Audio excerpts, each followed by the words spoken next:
students, how are you? I hope you have revised your previous lectures and today we will continue our discussion after that. Students, today we will discuss electric field at a point on the equatorial line of an electric dipole, which has also been asked in CBSE 2019. Okay students, so please write expression for electric field at a point on the equatorial line of an electric dipole. ठीक है students, तो सबसे पहले हम समझेंगे diagram से. Suppose हमारा एक माइनस क्यू चार्ज है, ठीक है स्टूडेंट्स, और एक प्लस क्यू चार्ज है एंड डिस्टेंस ऑफ सेपरेशन क्या है स्टूडेंट्स 2a. ओ इसका मिड पॉइंट है students, plus Q point A पर है सपोज और minus Q charge point B पर है. ठीक है स्टूडेंट्स, तो हमारा ओ ए और ओ बी कितना हो जाएगा a. ठीक है स्टूडेंट्स, अब देखो सबसे पहली बात इक्वाटोरियल लाइन क्या होता है हमारा. तो इक्वाटोरियल लाइन जिसे हम लोग ब्रॉड साइड ऑन पोजीशन भी कहते हैं स्टूडेंट्स, परपेंडिकुलर बाइसेक्टर होता है. वो क्या होता है स्टूडेंट्स, परपेंडिकुलर बाइसेक्टर. तो हमारा ये मिड पॉइंट था, परपेंडिकुलर बाइसेक्टर हमने ड्रॉ कर दिया. तो ये लाइन जो हमारा है ओपी, ये हमारा क्या है स्टूडेंट्स, परपेंडिकुलर बाइसेक्टर या इक्वाटोरियल लाइन. इसी को हम लोग ब्रॉड साइड ऑन पोजीशन भी कहते हैं. तो एक पॉइंट पी हमने कंसीडर कर लिया जहाँ पर हमारे को इलेक्ट्रिक फील्ड इंटेंसिटी कैलकुलेट करना है और ये डिस्टेंस मिड पॉइंट से कितना स्टूडेंट्स आर है. तो क्लियर है डायग्राम में, A B is an electric dipole है ना. बी पर माइनस क्यू चार्ज है, ए पर प्लस क्यू चार्ज है. हमने इक्वाटोरियल लाइन पर एक पॉइंट पी कंसीडर किया जहाँ पर हमारे को इलेक्ट्रिक फील्ड इंटेंसिटी कैलकुलेट करना है और इस पी पॉइंट की मिड पॉइंट से कितने distance students R. P point पर प्लस क्यू चार्ज की वजह से इलेक्ट्रिक फील्ड होगा, ठीक है, और माइनस क्यू चार्ज की वजह से भी इलेक्ट्रिक फील्ड होगा. तो पी पर प्लस क्यू की वजह से जो इलेक्ट्रिक फील्ड है उसका डायरेक्शन क्या होगा स्टूडेंट्स, अवे फ्रॉम इट. तो ये हमारा क्या है E1. फिर से हमने P और B को ज्वाइन कर दिया. तो फिर देखो आप B पर माइनस क्यू चार्ज है, ठीक है. अब इस माइनस क्यू चार्ज की वजह से इलेक्ट्रिक फील्ड का डायरेक्शन क्या होगा, टुवर्ड्स द चार्ज. तो माइनस क्यू के डायरेक्शन में हमारा क्या है E2 और एंगल यहाँ पर हमारा स्टूडेंट्स कितना है थीटा. ठीक है, डायग्राम क्लियर है स्टूडेंट्स. तो आपने देखा यहाँ पर E1 प्लस क्यू की वजह से इलेक्ट्रिक फील्ड है और E2 हमारा माइनस क्यू की वजह से इलेक्ट्रिक फील्ड है. अब आओ सबसे पहली बात, अगर हम AP की बात करें तो AP कितना होगा स्टूडेंट्स. तो देखो यहाँ पर R है और यहाँ पर A है, तो AP हमारा कितना हो जाएगा root under R square plus A square. Similarly हमारा BP कितना होगा students, root under R square plus A square. अब जो है हमारा E1 देखा आपने और E2 देखा, ठीक है. यहाँ पर जो है हमारा एंगल कितना है 2 थीटा. आप देख सकते हो थीटा है तो एक्स्ट्रा एंगल ट्रायंगल के लिए कितना होगा 2 थीटा और रिजल्टेंट इलेक्ट्रिक फील्ड हमारा क्या होगा इस डायरेक्शन में होगा. तो ये एंगल हमारा थीटा और ये एंगल भी हमारा कितना थीटा. क्लियर है स्टूडेंट्स. तो आपने डायरेक्शंस भी देख ली इलेक्ट्रिक फील्ड के, रिजल्टेंट इलेक्ट्रिक फील्ड का भी आपने डायरेक्शंस देखा. मैं फिर से बता दूं आपको, ए पर प्लस क्यू की वजह से इलेक्ट्रिक फील्ड इस डायरेक्शन में है, बी पर जो माइनस चार्ज है, ठीक है स्टूडेंट्स, उसके वजह से इलेक्ट्रिक फील्ड इस डायरेक्शन में है और रिजल्टेंट इलेक्ट्रिक फील्ड हमारा इस डायरेक्शन में है. Clear students. तो आपको स्टूडेंट्स स्टेटमेंट लिखने होंगे बोर्ड एग्जाम्स के लिए. क्या स्टेटमेंट होंगे आप लिख लो.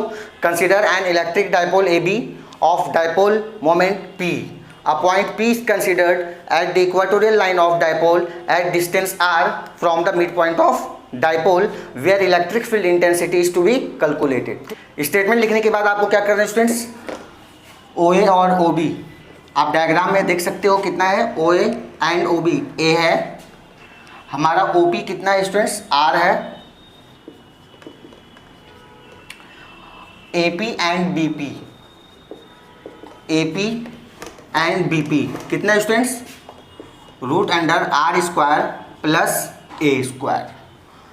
और आप एंगल की बात करोगे तो angle PBO equals angle PAO equals theta.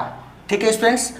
यहाँ पर जो है हमारा E1 क्या है इलेक्ट्रिक फील्ड इंटेंसिटी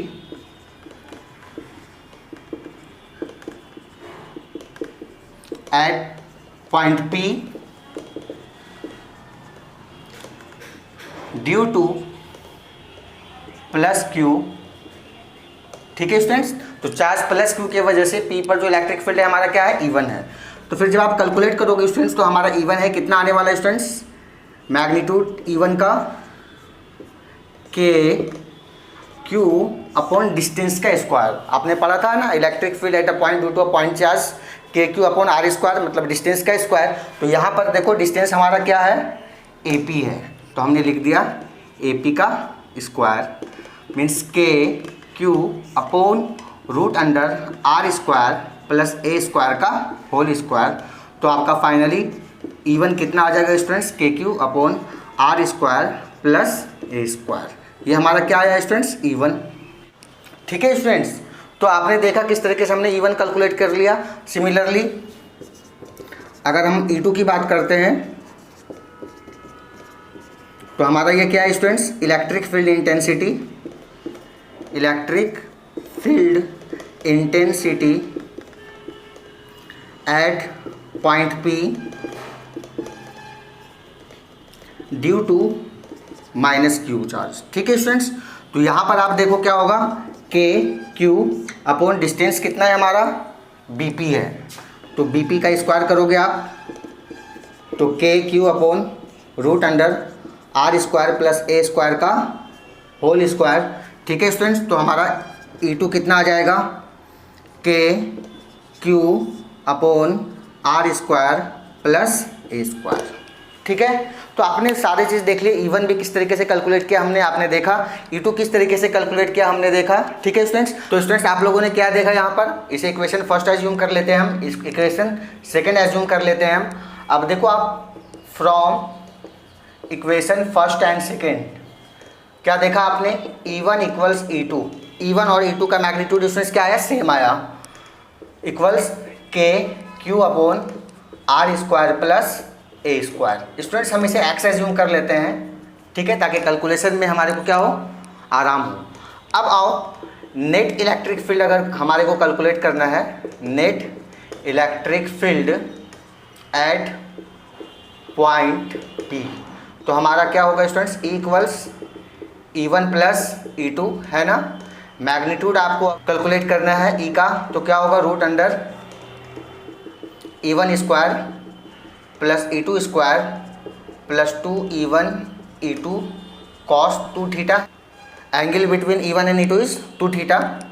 अब क्या होगा स्टूडेंट्स, रूट अंडर E1 कितना है हमारा, x है, तो x स्क्वायर, E2 भी हमारा x है तो x square plus 2 into E1 means x E2 है ना, और कॉस 2 थीटा। फिर आगे की तरफ बढ़ेंगे students, x square plus x square 2x square हो जाएगा plus 2x square cos 2 theta. उसके बाद हम लोग 2x स्क्वायर यहाँ भी है, यहाँ भी है, क्या कर लेंगे स्टूडेंट्स, कॉमन ले लेंगे 2x स्क्वायर, तो आया कॉमन लेने के बाद हमारा 1 प्लस कॉस 2 थीटा। ठीक है स्टूडेंट्स, समझ में आ रहा है, कॉमन लिया आपने 2x स्क्वायर तो फिर कैंसिल होगा ये, तो 1 बचेगा यहाँ पर, फिर 2x स्क्वायर यहाँ पर भी कैंसिल होगा, हमारा रिमेनिंग टर्म कौन सा बचने वाला है, कॉस 2 थीटा। ठीक है, नेक्स्ट स्टेप क्या है student, 2x square plus cos 2 theta क्या होता है स्टूडेंट्स, 2 कॉस स्क्वायर थीटा है ना। आपने मैथ्स में पढ़ा है स्टूडेंट्स, 2 2 जा 4 x square cos square theta. आप इसे सॉल्व करोगे तो 4 का रूट क्या होगा, 2x स्क्वायर का x एंड कॉस थीटा, हमारा ये E आया स्टूडेंट्स। ठीक है, आप यहाँ पर देख सकते हो कौन सा रिजल्ट आपने यूज़ किया है, 1 plus cos 2 theta equals 2 cos square theta. ठीक है स्टूडेंट्स, तो आपने देखा स्टूडेंट्स कौन सा स्टेप्स हम फॉलो कर रहे हैं ना, net electric field paper calculate करना था, E1 प्लस E2 आया, root under E1 square plus E2 square plus 2E1 E2 cos 2 theta आया, फिर इस तरीके से हमने सॉल्व किया। यहाँ पर आप समझ सकते हो 1 प्लस कॉस 2 थीटा मैथ में आपने पढ़ा है ना, 2 कॉस स्क्वायर थीटा के इक्वल्स होता है। ठीक है स्टूडेंट्स, सबसे पहली बात, अब इस एक्सप्रेशन में देखो 2 है, x है, कॉस थीटा है, x तो हमें पता है, लेकिन कॉस थीटा की अगर हम बात करें तो आप ट्राइंगल में देख सकते हो ना, इन ट्राइंगल APO है ना, या तो आप APA में देखो या तो फिर BPO में देखो ट्राइंगल में, तो फिर हमारा कॉस थीटा क्या होता है उसमें, बेस अपॉन आप हाइपोटेनस, तो B अपॉन H होता है।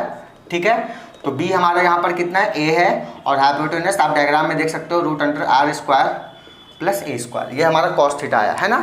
अब इस वैल्यू को हम लोग क्या करेंगे, इसमें फाइनली पुट करने वाले हैं, तो now E equals 2x cos theta, 2 है हमारा, x की वैल्यू देखो E1 या E2 है, तो K Q upon are square plus A square, और कॉस थीटा है हमारा, तो कॉस थीटा की वैल्यू आप देख सकते हो यहाँ, a upon root under are square plus A square. इसे सॉल्व करते जाओ स्टूडेंट्स, तो 2k³ upon are square plus A square है हमारा। उसके बाद हमारा क्या है स्टूडेंट्स, ए है आर स्क्वायर प्लस ए स्क्वायर, इसे हम पावर 1/2 लिख सकते हैं। फाइनली आप सॉल्व करने वाले हो, k है q इंटू 2a, क्या हम इसे लिख सकते हैं, लास्ट डेरिवेशन में आपने देखा था है ना, q और 2a के टर्म में किस तरीके से अरेंज करते हैं। यहाँ पर भी हमने 2 को a के साथ मल्टीप्लाई कर दिया, फिर q इंटू 2a के साथ लिख दिया। अब डिनोमीटर में हमारा क्या आने वाला है, आर स्क्वायर प्लस ए स्क्वायर की पावर 3/2 है ना, 1/2 प्लस 1। नेक्स्ट स्टेप क्या होगा students, equals k q into 2a क्या होता है students, dipole moment p upon are square plus A square की पावर 3/2। ठीक है स्टूडेंट्स, तो p इक्वल्स क्या लिया है आपने, q इंटू 2a। ठीक है स्टूडेंट्स, अब नेक्स्ट आगे देखते हैं क्या होता है। फॉर इलेक्ट्रिक डायपोल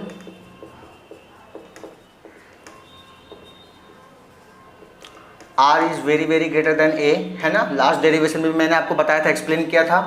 तो so r square plus A square will be nearly equal to r square,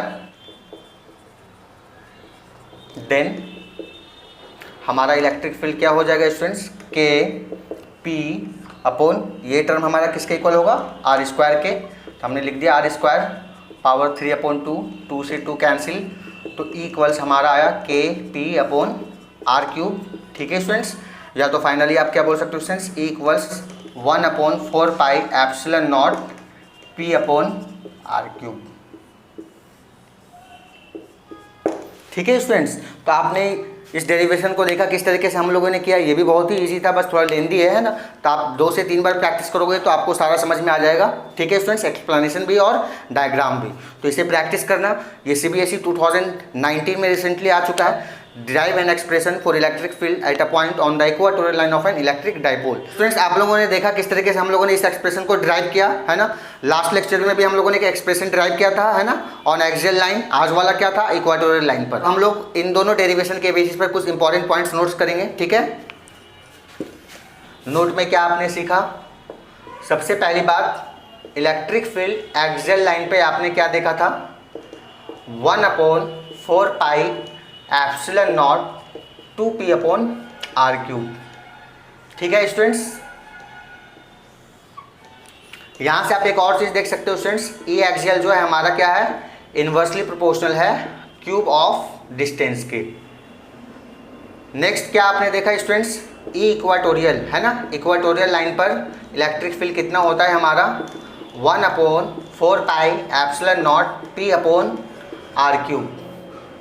तो दोनों डेरिवेशन के आप नोट्स दिख रहे हैं है ना, ये फॉर्मूला आपके लिए हेल्पफुल होगा न्यूमेरिकल प्रॉब्लम में भी और MCQ के लिए भी। ठीक है, और सेकंड क्या हो सकता है, ई इक्वाटोरियल है ना, is inversely proportional to R cube.